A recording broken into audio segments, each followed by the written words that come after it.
국회의원을 뽑는 총선이 넉 달 앞으로 다가오면서 부산 지역에서도 많은 예비 후보들이 선거 전에 뛰어들 채비를 갖추고 있습니다. 해운대갑 을지역 출마가 예상되는 후보자들 짚어봅니다.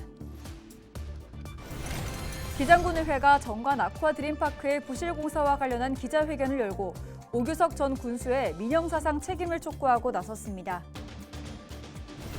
인구가 줄어들고 있는 원도심 지역의 골칫거리인 방치된 빈집과 빈 땅 문제를 해결할 수 있는 조례가 중구에서 제정돼 시행되고 있습니다. 조례 돋보기에서 들여다봤습니다. 마이코플라스마 폐렴균 감염증 환자가 전국적으로 증가하고 있는 가운데 부산시가 환자 발생 추이 모니터링 강화에 나섭니다.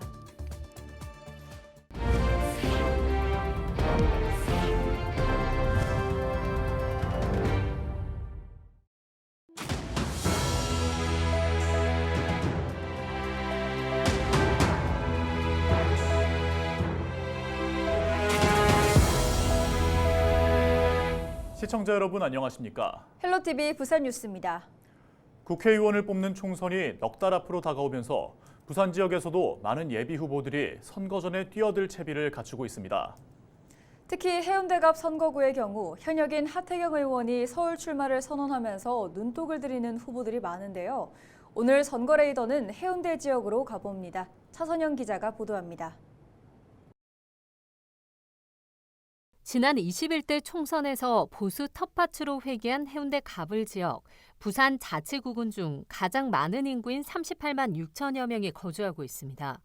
해운대 갑 3선인 국민의힘 하태경 의원이 내년 총선에서 서울 종로에 출마하겠다고 공식 선언하면서 무주 공산이 된 해운대 갑 지역, 우동과 중동, 좌동, 송정동이 포함된 부산의 대표적 부촌과 대단지 아파트가 밀집한 곳입니다. 21대 총선에서는 하태경 의원이 59.74%의 표를 얻어 당선됐습니다. 하 의원이 험지 출마를 선언하자 적잖은 이들이 예비 후보군에 이름을 올리고 있습니다. 먼저 박지영 변호사는 부동산 도시정비 전문 변호사의 전문성을 부각하며 출마를 공식 선언하고 일찌감치 지역 민심 잡기에 나서고 있습니다. 전성하 부산시 투자유치협력과는 해운대갑 출마 결심을 굳히고 출판 기념회와 예비 후보 등록을 계획하고 있습니다. 해운대 지역의 젊은 정치 신인 투입의 필요성을 강조하고 있는 박원석 코레일 유통이사도 출마를 저울질하고 있습니다. 박성훈 해수부 차관의 출마도 점쳐지고 있습니다. 부산시 경제부시장을 지낸 박 차관은 대통령실 국정기획비서관을 거쳤습니다. 지난 21대 총선 당시 해운대 갑 지역 당협위원장으로 하태경 의원과 경선을 치렀던 석동현 민주평화통일 자문회의 사무처장도 해운대 갑 지역 투입 가능성이 제기되고 있습니다. 더불어민주당에선 해운대 갑 지역위원장인 홍순헌 전 해운대구청장이 일찌감치 출마를 염두에 두고 지역을 훑으며 민심 잡기에 나서고 있습니다. 해운대을 선거구는 반여 반송 재송 지역으로 국민의힘 김미애 의원이 지난 21대 총선에서 52.87% 득표로 당선된 곳입니다. 국민의힘에선 김미애 의원이 재선에 도전합니다. 김 의원은 지역을 돌며 바닥 다지기에 나서고 있습니다. 김 의원에 맞설 경쟁 후보로 서울대 법대 졸업 후 부산지검과 고검을 거친 최인호 변호사의 출마가 예상됩니다. 민주당에선 지난 총선에서 낙선한 윤준호 전 의원이 서력전에 나섭니다. 현재 민주당 해운대 을지역 위원장으로 지역 텃밭을 다지고 있습니다.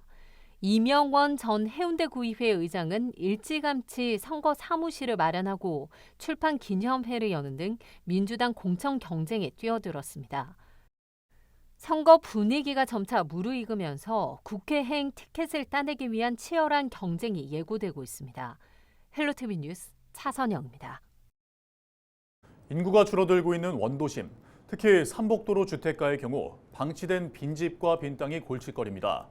특히 빈 땅의 경우 관리 제도가 없어 현황 파악도 안 되고 있을 뿐더러 인근 주민들이 생활에 불편을 호소하며 민원을 제기해도 해결할 수 없는 경우가 많았는데요.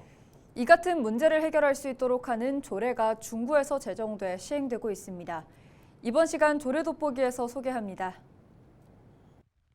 중구 대청동의 한 주택가. 집들 사이 빈 땅에 사람 허리 높이까지 풀이 무성하게 자랐습니다.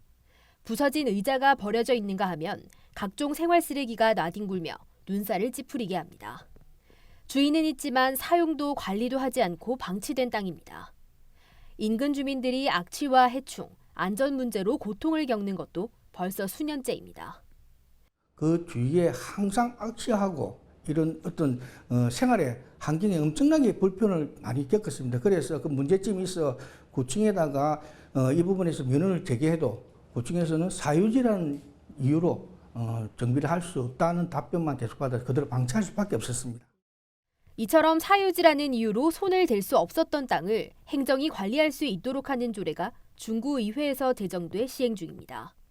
삼복도로 주거지 생활환경 개선 지원 조례는 삼복도로 주민들의 쾌적한 생활환경을 위한 시책 추진, 빈 땅 관리를 위한 예산 편성을 구청장의 책무로 규정했습니다. 그동안 관리되지 않던 공지에 대한 현황 조사와 더불어 정비를 할 수 있는 근거가 마련된 겁니다. 조례에 예산을 투입할 수 있는 대상도 명시됐는데 수급자와 차상위 계층 소유의 토지를 비롯해 소유자가 3년 이상 공공용지로 제공하기로 한 토지가 포함됐습니다. 공공용지로 제공된 땅의 경우 정비 이후 운동시설이나 공용 텃밭, 녹지, 주차장 등으로 활용할 수 있습니다.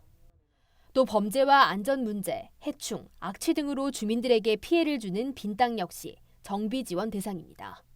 그 제정한 이후로 이제는 정비할 제도적 여력이 생겨서 이제 계속적으로 정비하고 앞으로 계속적으로 정비를 해 나갈 것이며 중구는 이달 중 지역에 방치된 일부 빈 땅을 정비해 공용 텃밭 등으로 조성하는 방안을 검토하고 있다고 밝혔습니다. 헬로티비 뉴스 안수미입니다.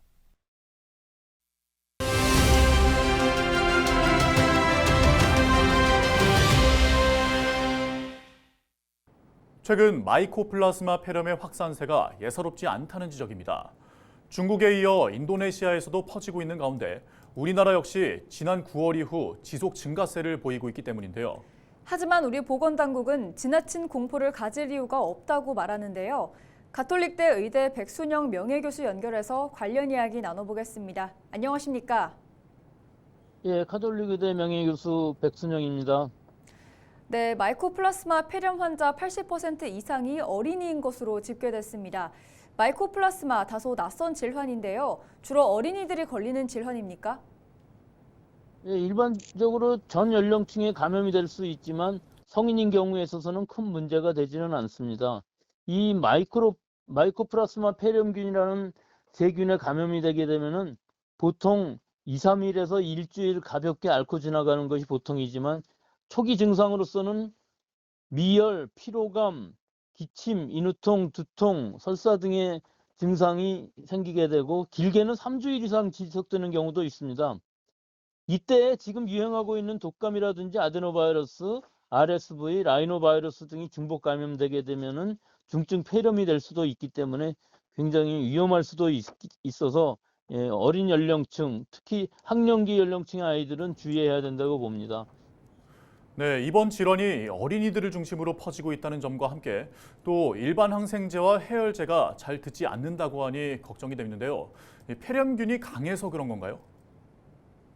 보통 세균과는 다르게 세포벽이 없는 구조를 하고 있어서 페니실린이나 세파로스포린 같은 항생제는 효과가 없고 다른 기전으로 작용하는 마이크로라이드계 항생제를 처방하게 됩니다. 하지만 문제는 지금 유행하고 있는 이 마이코플라스마 폐렴균은 대부분 내성을 갖고 있기 때문에 3일 이상 투여해도 증상이 완화되지 않으면은 2차 항생제, 즉 퀴놀린계 항생제를 처방받아야 하는데 18세 미만의 경우는 부작용의 우려가 있어서 좀 문제가 생길 수 있습니다. 네, 아이들을 중심으로 유행하고 있는 만큼 어린이집이나 학교 등에서 조용한 전파로 확산하지 않을까 우려되는 시점인데요. 어떤 개인 방역 수칙을 기억하면 좋을까요? 3주 이상 지속되면서 고열이 되고 폐렴으로 진행될 수가 있기 때문에 이럴 경우에 너무 길게 간다고 생각이 되면은 소아과, 호흡기내과 전문의 진료가 필요합니다. 다만 이 세균에 대한 백신은 아직 없기 때문에 예방으로서는 일반적인 위생수칙 준수, 즉 손 씻기, 기침 예절, 환기, 습도 조절 등을 잘 해야 되고요. 아프면 집에서 쉬는 것이 제일 필요한 시기라고 봅니다. 네, 오늘 말씀 여기까지 듣겠습니다. 지금까지 가톨릭대 의대 백순영 명예교수였습니다. 이어서 다음 소식입니다. 마이코플라스마 폐렴균 감염증 환자가 전국적으로 유아와 학령기 연령층을 중심으로 증가하고 있는 가운데 부산시가 환자 발생 추이를 모니터링하고 있다고 밝혔습니다. 마이코플라스마 폐렴균 감염증은 마이코플라스마 폐렴균에 의한 급성 호흡기 감염증입니다. 늦가을에서 초봄에 유행해 비말로 전파되고 약 2, 3주간의 잠복기를 가집니다. 발열과 기침, 인후통, 두통, 피로감 등 증상을 시작으로 일부는 중증의 비정형 폐렴으로 발전하는 특징이 있습니다. 시는 마이코플라스마 폐렴균 감염증 발생 감시를 위해 200병상 이상 병원급 의료기관 14곳을 표본 감시기관으로 지정해 운영하고 있습니다. 기장군 의회가 정관 아쿠아 드림파크의 부실 공사와 관련한 기자회견을 열고 오규석 전 군수에 대해 민영사상 책임을 촉구하고 나섰습니다. 기장군 의회 의원들은 정관 아쿠아 드림파크 조성 사업에 511억 원의 예산이 투입됐지만 개장 초기에는 천장 누수와 벽면 균열이 있었고 개장 2개월여 만에 기계실 침수 사고까지 발생했다고 밝혔습니다. 또 최근 감사원의 해당 시설 감사 결과에서도 위법 부당 사항이 총 14건 확인돼 감사원이 행안부에 기장군에 대한 지방교부세 감액을 요청한 상태라며 군 재정이 악화될 것이라고 우려했습니다. 지난해 6월 문을 연 정관 아쿠아 드림파크는 국내 최대 규모 실내 수영장으로 주목받았습니다.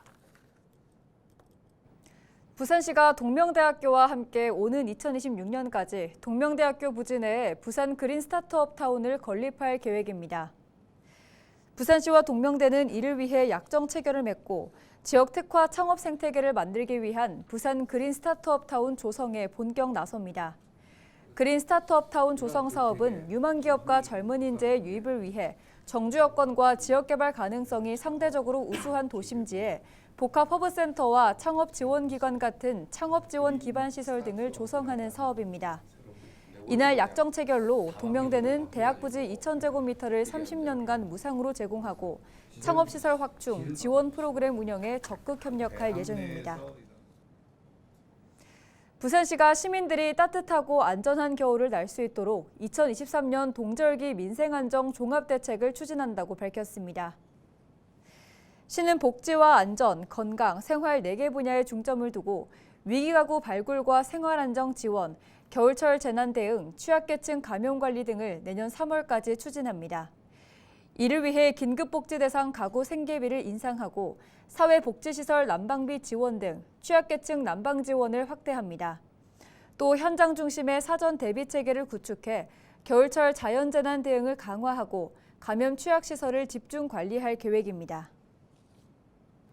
영도구가 영도 마리노 오토캠핑장 카라반을 증설 운영합니다.